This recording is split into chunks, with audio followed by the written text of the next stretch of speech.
বাড়ির বড় বৌমা হলে ভালো হয়, কারণ বড় বউদের আদর নাকি বেশি।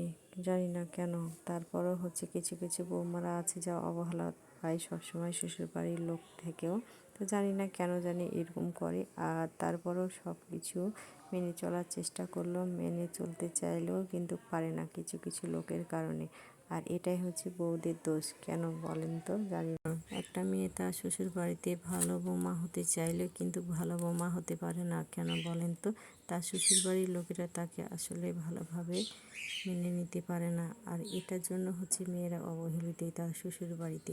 যাই হোক, আর সকাল থেকে উঠে প্রত্যেকটা কাজই করা লাগে, সংসারের ঘর গোছা নাস্তা বানানো ইত্যাদি সবগুলো কাজ করার পরে শেষে নাকি ও কোনো কাজ করেনি। আচ্ছা, কিছু কিছু এরকম শাশুড়িরা কেন এরকম করে বলেন তো?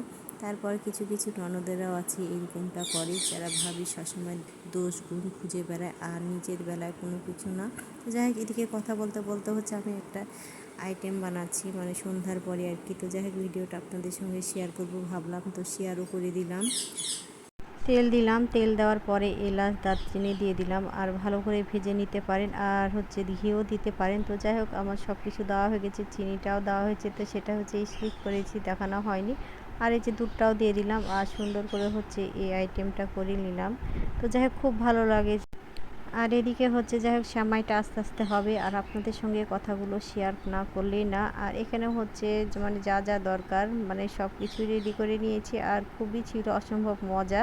তো যাই হোক, এখানে সবগুলোই আমি দিয়ে দিব, আর খেতে কিন্তু ভীষণ মজা ছিল, এত সুন্দর যে কখনোই কল্পনা করিনি। নিজে নিজে করলাম আর নিজে নিজেই প্রশংসা করলাম। যাই হোক, এখন সবগুলো দিব, আর এদিকে আমার রান্নাটাও শেষ, আর এদিকে যাই হোক, সব কিছু রেডি করে নিয়েছি।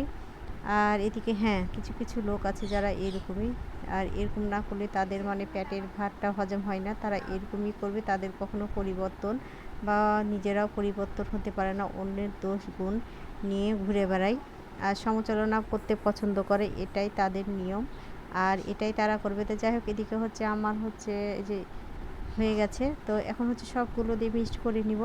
আর সন্ধ্যার দিকে এই জিনিসটা কিন্তু খুবই মজা আর ঘরে ছিল, আর আমিও করে ফেললাম, খুবই ভালো লাগছিল খেতে। তো যাই হোক, সম্পূর্ণ ভিডিওটা আপনারা দেখবেন, আর যদি ভালো লেগে থাকে তাহলে অবশ্যই লাইক কমেন্ট শেয়ার করতে ভুলবেন না। তো আর আমার ইউটিউব চ্যানেল থেকে যদি দেখে থাকেন তাহলে অবশ্যই সাবস্ক্রাইব করতে ভুলবেন না।